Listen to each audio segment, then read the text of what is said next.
berubah menjadi batu? Bukan, ini bukan cerita rakyat Malin Kundang yang bercerita tentang kutukan sang ibu hingga si anak berubah menjadi batu. Tapi ini benar-benar nyata. Ya, seorang bayi berubah menjadi batu. Kasus bayi membatu terjadi pada wanita asal Maroko bernama Zahra Abu Talib. Dalam tubuhnya terdapat janin yang sudah berubah jadi batu. Kisah mengerikan ini bermula ketika Zahra Abu Talib mengandung anak pertamanya di usia 26 tahun. Tiba saatnya ia akan melahirkan. Zahra dibawa ke rumah sakit di daerah Casablanca, dekat tempat tinggalnya di Maroko, untuk menjalani proses lahiran sesar. Zahra bercerita ketika ia berada di rumah sakit, ia begitu ketakutan setelah melihat seorang pasien perempuan meninggal dunia saat proses melahirkan. Peristiwa ini membuat Zahra trauma dan khawatir akan mengalami hal yang sama. Ia lalu memutuskan untuk kabur dari rumah sakit dan menahan rasa mulas dan sakit selama 2 hari hingga tidak jadi melahirkan. Setelah 2 hari menahan sakit, ajaibnya sakit yang luar biasa ini berhenti begitu saja. Zahra pun mempercayai mitos bahwa ia mengalami kasus yang dinamakan bayi tidur. Dan untuk mendapatkan anak, Zahra memilih jalan adopsi. Ia telah mengadopsi 3 orang anak. Cerita tidak berhenti sampai di situ saja. Saat usianya sudah menginjak 75 tahun, rasa sakit yang pernah ia rasakan saat mau melahirkan tiba-tiba kumat lagi. Setelah dibawa ke rumah sakit, dokter mengira Zahra mengidap tumor pada ovariumnya. Namun melakukan scan, ternyata dalam perutnya tersebut terdapat bayi yang telah membatu dan menjadi mumi. Mengeluarkan janin yang telah membatu lebih susah dan beresiko, sehingga biasanya terjadi komplikasi, misalnya ada perobekan di dinding rahim dan jalan lahir. Setelah melalui pertimbangan, akhirnya dokter memutuskan untuk tetap mengeluarkan janin batu ini agar kondisi Zahra kembali pulih. Fosil janin ini berukuran 3,1 kg dengan panjang mencapai 42 cm.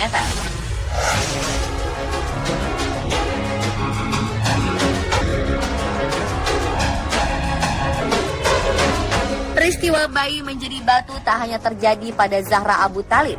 Dalam kurun waktu 400 tahun, sekitar 300 wanita lainnya di dunia juga mengalaminya. Contoh lainnya dialami oleh wanita berusia 92 tahun di Chili. Di dalam perut nenek ini terdapat bayi yang tak dilahirkan dan diperkirakan telah berusia 50 tahun dalam perutnya. Bedanya dengan Zahra Abu Talib, nenek ini mengaku tidak pernah menyadari kalau ia sedang hamil. Bayi naas tersebut harus menemui ajalnya dengan meringkuk kaku serta membatu.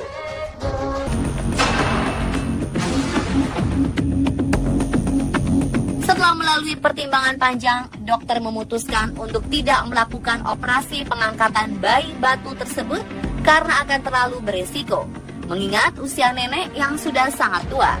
Si nenek pulang tanpa mendapat pengobatan. Kasus serupa juga pernah terjadi di Indonesia, tepatnya di daerah Jambi. Awal Maret 2017 lalu, perempuan yang diketahui sudah berumur 60 tahun mengandung hingga puluhan tahun. Namun anehnya, sang ibu tidak sadar bila dirinya sedang mengandung sang bayi. Peristiwa langka ini diketahui setelah sang ibu memeriksakan diri ke dokter. Saat dicek, barulah diketahui bahwa perempuan asal Kabupaten Tanjung Jabung Timur ini tengah mengandung, namun bayinya tersebut telah membatu. Diperkirakan usia kandungannya sudah berusia 37 tahun. Sayang, sang buah hati telah tiada. Ia telah lama meninggal dunia di dalam perut sang ibu. Bayi yang menjadi batu ini telah diangkat melalui proses operasi.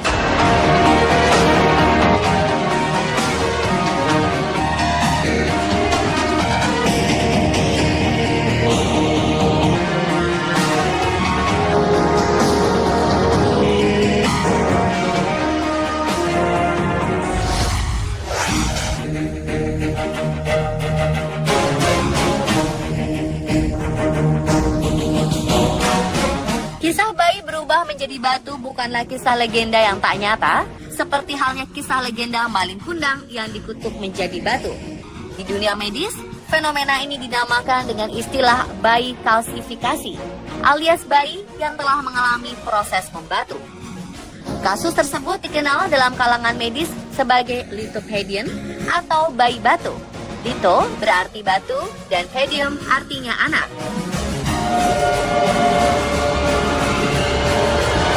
Dokter spesialis kandungan dari Rumah Sakit Bersalin di Jakarta, Dr. Musa menjelaskan bahwa sebenarnya bayi berubah menjadi batu adalah hal normal dalam reaksi pertahanan tubuh akibat kematian janin. Karena itulah proses kehamilannya pun terhenti dan akhirnya janin di dalam tubuhnya mengalami proses pengapuran. Untuk menghindarkan tubuh ibu dari infeksi sebab busuknya organ sang janin, ia mengalami kalsifikasi atau berubah menjadi batu.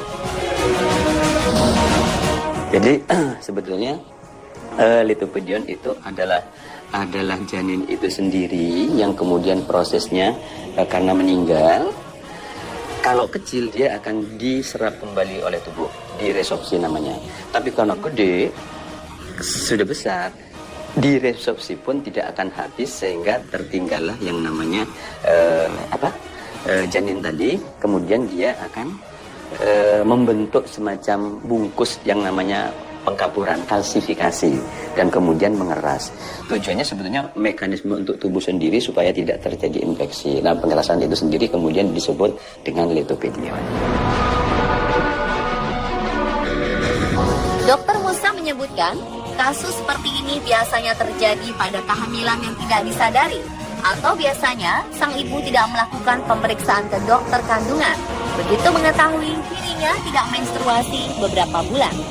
Akhirnya baru ketahuan setelah sekian lama saat perutnya merasakan sakit yang sangat hebat. Kemudian lithopedion itu terjadi, itu kan ceritanya lama. Satu, yang bersangkutan tidak melakukan pemeriksaan kepada dokter. Ketahuannya setelah sakit yang luar biasa baru dilihat, baru ada itu kan. Kalau sekarang kemungkinannya untuk terjadi seperti itu kecil. Kenapa? Sebentar-sebentar kita melakukan pemeriksaan dengan USG. Sehingga begitu janin 8 minggu tidak berkembang, detak jantungnya berhenti, sudah terdeteksi. Jadi tidak akan sempat untuk terjadi lithopedion tadi, kecuali di tempat terpencil, kemudian dia tidak melakukan pemeriksaan USG, ya kemungkinan masih bisa terjadi.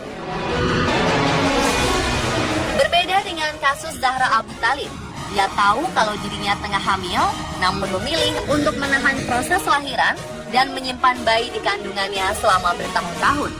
Kasus tersebut sangatlah aneh dan langka, sebab yang kita tahu, wanita yang telah masuk dalam masa melahirkan tidak bisa ditahan-tahan. Beberapa kasus melahirkan di jalanan, di pesawat, di angkutan umum, atau di perjalanan menuju rumah sakit adalah contohnya. Bagaimana pendapat Dr. Musa mengenai kasus Zahra Abu Talib ini? Di dalam kehamilan, tentunya hormonal kehamilan yang akan tumbuh atau meningkat. Nah, begitu kehamilan itu cukup bulannya, kasarannya hormonal untuk kehamilannya menurun, hormonal untuk melahirkannya yang meningkat. Sehingga begitu cukup bulan, proses persalinannya akan timbul dengan sendirinya. Tapi ada orang-orang tertentu yang hormonal yang merangsang untuk timbulnya kontraksi supaya melahirkan itu tidak timbul-timbul. Oleh karena itu kalau tidak timbul, ditimbulkan. Jadi artinya kalau proses berjalan terus kemudian kita menahan supaya tidak berjalan, nggak bisa. Diakui oleh Dr. Musa, cukup banyak ibu yang tak menyadari janinnya sudah meninggal, bahkan janinnya membatu atau mengeras. Hal ini terjadi karena kurang pekanya sang ibu, terlebih lagi karena tak ada reaksi penolakan pada tubuhnya. Merasakan mual-mual pun juga tidak bisa dipastikan hamil kalau tidak memeriksakan diri. Ya, sebetulnya kalau kehamilan itu ada dua tanda, subjektif sama objektif. Kalau subjektif itu merasa tidak haid, bisa orang itu merasa hamil sehingga timbul mual segala macam. Tapi kalau objektif tentunya pertama tidak haid, kemudian dilakukan pemeriksaan semacam tes kencing. Nah, kalau tes kencingnya positif, pasti itu akan dinyatakan hamil. Kalau ditambah lagi dengan pemeriksaan USG, di situ akan terlihat buah konsepsi pasti dia akan dinyatakan hamil. Tapi memang belum tentu orang hamil itu mempunyai keluhan. Tidak semua orang, artinya mual dan muntah tadi belum tentu, sifatnya individual.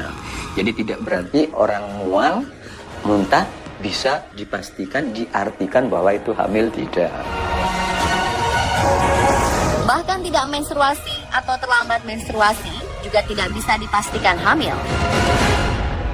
Kalau misalnya orang tidak menstruasi, bisa saja karena gangguan hormonal sehingga keseimbangannya terganggu sehingga dia tidak haid, tidak menstruasi, tapi tidak hamil, bisa saja. Jadi cara paling benar untuk mengetahui sudah hamil atau belum adalah dengan memeriksakan diri ke dokter untuk dilakukan USG. Begitu pula dengan tanda-tanda kematian janin di kandungan. Janin tidak bergerak, detak jantung menghilang, kram atau sakit perut, semuanya hanya dapat diketahui dengan melalui pemeriksaan USG. Mendengar kesimpulan dari Dr. Musa, berarti kita semua tidak perlu khawatir akan kasus bayi membatu atau berubah menjadi mumi dengan memeriksakan diri Anda ke dokter secara rutin. Dan pemirsa, itulah tadi penjelasan mendalam mengenai bayi batu versi on the spot. Semoga menambah pengetahuan kita ya.